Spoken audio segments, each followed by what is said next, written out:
شیطان نے کہا تھا اے میرے رب مجھے تیری عزت و جلال کی قسم جب تک ان بندوں کے جسموں میں روحیں ہیں میں انہیں گمراہ کرتا رہوں گا۔ اللہ کریم نے فرمایا مجھے رحیم و کریم ہونے کی قسم جب تک یہ معافی مانگتے رہیں گے استغفار کرتے رہیں گے میں انہیں معاف کرتا رہوں گا۔ مومن اور ٹینشن یہ دونوں علیحدہ چیزیں ہیں۔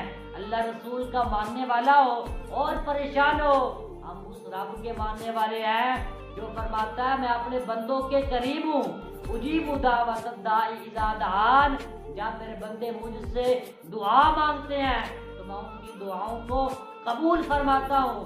دعاؤں کو قبول کرنے والی میرے رب کی ذات ہے۔ میں نے کچھ دوستوں کو دیکھا ہے جب دعا مانگتے ہیں تو جلدی کرتے ہیں، کہتے ہیں ہماری دعا فوراً قبول ہو۔